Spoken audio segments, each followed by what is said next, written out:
जय सच्चिदानंद मित्रों। एक आज विचार बाबा ने दिया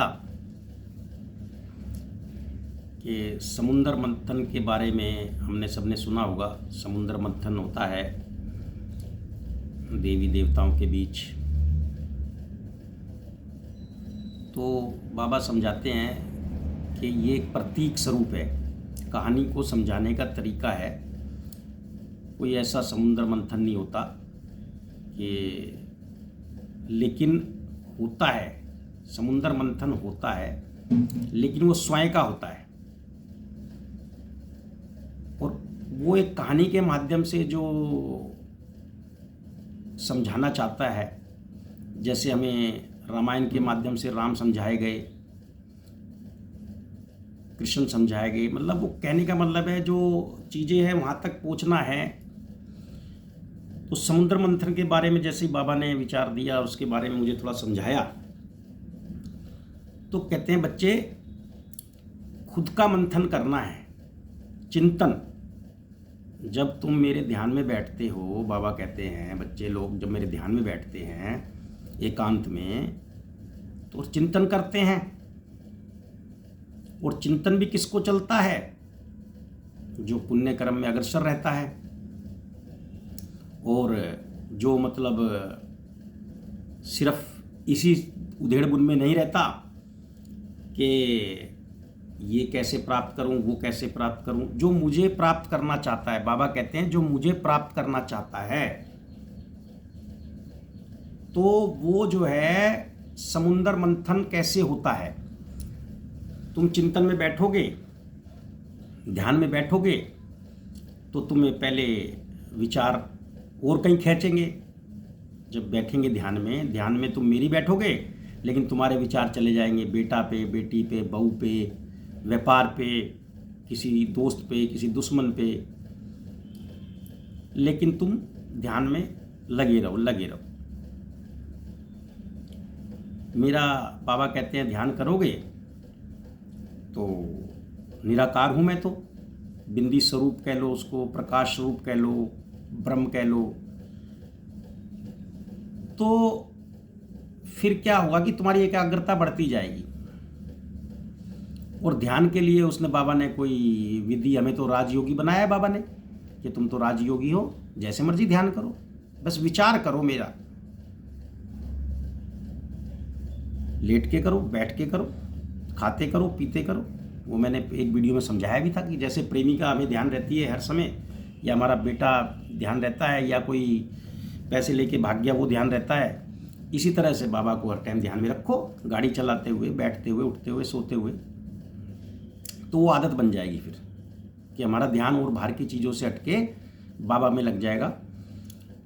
तो कहते हैं कि फिर मैं तुम्हारे जो मंथन तुम्हारा चालू हो गया, समझ लो समुद्र मंथन चालू हो गया, और इसको करने के लिए तुम्हें सांप को रस्सी बनाना पड़ेगा। सांप को रस्सी का मतलब प्रतीक है वो, कि जब तुम ये करोगे तो तुम्हारे जो अंदर ऐसे चलेगा जैसे सांप डस रहा हो तुम्हें। भाई सांप की रस्सी तो कोई बनती नहीं, और इतने बड़ी सांप की रस्सी, इतने मंथन जो बताए गए हैं वो तो कथा में समझाया गया है। तो वो कहते हैं तुम्हारे अंदर ऐसे जैसे सांप लौटेंगे, मतलब दिक्कत होगी बहुत भारी तुम्हें।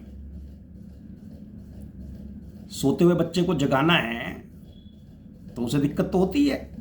तो बाबा ऐसे ही हमें, एक नींद तो वो होती है जो हम रात को सोते हैं, लेकिन एक ये जीवन की नींद है जिस नींद में हम जो है अलसाए पड़े हैं और साधारण से छोटे छोटी चीज़ों में उलझे पड़े हैं। कहीं मंदिर में मत्था टेकाओ, कहीं हवन करा लो, कहीं यज्ञ करा लो।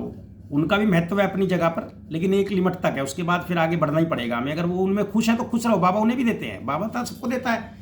बाबा जो कुछ भी नहीं करता उसको भी देता है। बाबा कहता है मुझे थोड़ा चाहिए, मैं तो तुम बच्चों के लिए करता हूँ सब कुछ। तो बाबा कहता है कि भाई तुम जो है थोड़ा ऊपर उठो, जिससे कि तुम बड़ी चीज़ों की तरफ आकर्षित हो। ये छोटी छोटी चीज़ों में उलझ के मत रह जाओ। तुम बाबा के बच्चे हो तो बाबा समान बनना है। बाबा कहता है तुम्हें मैं चाहता हूं तुम बाबा समान बनो, मेरे वाले गुण धारण करो। तो योगेश्वर कृष्ण, राजा राम, महावीर, बुद्ध, ये सब हुए हैं। इन्होंने बहुत बड़े बन गए, राजा तो इनके चरणों में पड़े रहते थे। मतलब कि बड़ा तुम्हें जानना है, मुझे जानना है तो बड़े बनो, कहने का मतलब ये। तो वो समुद्र मंथन की बात चल रही थी। समुद्र मंथन पे वो जो है सांप लौटेंगे, पहले बुरी चीजें आएंगी, तुम सोचोगे ये क्या हो गया। बाबा कहते हैं कि तुम सोचोगे क्या हो रहा है, मैं तो अच्छा काम कर रहा हूं ध्यान का, लेकिन मेरे बुरे विचार आ रहे हैं। लेकिन वो क्यों आएंगे कि जो आपके अंदर दबे हुए हैं, कई चीजें आपने दबा के रखी हुई हैं, प्रदर्शित नहीं करते। हम ऊपर से तो कुछ दिखाते हैं, अंदर कुछ और होते हैं। तो वो सब बाहर सफाई तो होगी ना। पहले किसी भी चीज को, घर की ये कोई सफाई कराने लगो, तुम कहोगे यार मैं तो सफाई कराने निकला था, तो गंदगी और बढ़ गई। तो पहले गंदगी तो निकलेगी ना सारी। तो एक बार तो घर गंदा हो जाएगा और ज्यादा। जो छुपी हुई गंदगी थी घर के कोनों में, इधर उधर उधर जो बेकार का कबाड़ा था, तो वो पहले निकलेगा। तो तुम्हारा घर एक बार तो गंदा हो जाएगा और ज्यादा, फिर धीरे धीरे धीरे सफाई होकर फिर चमक जाएगा। तो ऐसे ही हमारा जो शरीर रूपी घर है ये गंदा हो चुका है। हमने बहुत सी चीजें इसमें कूड़ कबाड़े इकट्ठे कर लिए हैं, फालतू के ज्ञान, फालतू के पाखंड, फालतू के वो सब इकट्ठे हो गए हैं। कई वृत्तियां, भाई हम कई कहते हैं ये चीज पाप है, लेकिन हम कहते हैं नहीं। लेकिन विचार तो उठा ना, विचार उठा तो हमने दबा लिया उस विचार को। कोई खाने की चीज, कोई पीने की चीज, कोई भोगने की चीज, तो हमने उस विचार को दबा लिया। झूठ बोला था, अहंकारवश कोई हमारे अंदर वृत्ति आ गई थी, लेकिन हम उसको दबा गए। हमारे अंदर तो ये था कि इस आदमी के थप्पड़ मारे, लेकिन होता क्या कि अंदर हमने दबा लिया उस टाइम, डर के मारे, समाज के उसकी वजह से, या जो भी कह लो। तो अब क्या होता है, वो वृत्तियां निकलती है तो घबरा जाते हैं एक बार तो सब, ये हो क्या रहा है। अब वो जब वो खाली होता है तो फिर उसमें से अच्छी चीजें निकलती हैं। वहां पे जैसे कथा कहती है कि राक्षस जो है, जो चीजें निकलती हैं उनको लेके भाग जाते हैं, लेकिन देवता खड़े रहते हैं, देवता वहीं रहते हैं। तो वो क्या होता है कि वो राक्षस जो मिलता है, सोना चांदी घर बार, इसको मैं अपनी भाषा में समझाऊं जिससे कि आपको आसान हो जाए। कठिन भाषा तो सब पंडित जी वगैरह समझाती हैं आप लोगों को, मैं आसान भाषा इसलिए बोलता हूं, या मेरे को ये कह लो कि मेरे को आते नहीं है, जो भी आप समझो। तो वो करते हैं कि वो लेके भाग जाते हैं, घर लेके भाग गए, मकान लेके भाग गए, बेटा बहू आ गया, पोता आ गया, ये आ गया, धन आ गया, है ना, शराब आ गई, उसमें दिक्कत, तो वो ले ला के सब भाग जाते हैं सब चीजें। राक्षस प्रवृत्ति के, मतलब वो हमारी प्रवृत्ति है, हम लोग वहां फंस जाते हैं। मान लो हमारी जो प्रवृत्ति होती है वही हमें मिलता है, तो हम किसी गुरु के पास भी जाते हैं या मंदिर में भी जाते हैं तो हम वही मांगते हैं, और वही हमें मिल जाता है क्योंकि बाबा देने वाला है। अब वो देता है तो हम खुश हो जाते हैं, बाबा की कृपा है। अरे बाबा इसलिए नहीं ले जा रहा था तुम्हें भाई मंदिर में, बाबा इसलिए गुरु के पास नहीं ले जाता, गुरु वो ज्ञान इसलिए नहीं दे रहा था बाबा, इसलिए मैं कहता हूं तुम ना फंसो, इसलिए घर बैठ के ध्यान कर लो तो अच्छा है भाई। तो अब उसमें ध्यान में क्या था, वो निकलती है, राक्षस सब भाग जाते हैं, लेकिन देवता मंथन चालू रखते हैं। देवता मत्ते रहते हैं, खुद के अंदर को मत्ते रहते हैं। तो मत्ते मत्ते लास्ट में निकलता है अमृत। राक्षस उन चीजों में राजी होके, और फिर राक्षस जो है मतलब देखते हैं वो तो भाग जाए, तो देवताओं को अमृत मिलता है। अमृत का मतलब है कोई पीने खाने की चीज नहीं है, वो अमर तत्व की प्राप्ति को जान लेना, मृत्यु भय के पार निकल जाना, मृत्यु का डर खत्म हो जाना, सच का साथ देना। अमृत तत्व, अमर तत्व की प्राप्ति कर लेना, कि मैं जान लेना कि मेरी कोई मृत्यु नहीं है। और उसको जानते ही बाबा कहता है भाई ये मेरा मेहनती बच्चा है। और जो चीजें राक्षस लेके भागते हैं, बाबा के पास कमी है क्या,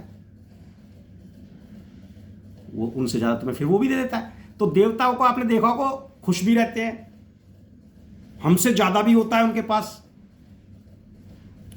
है ना।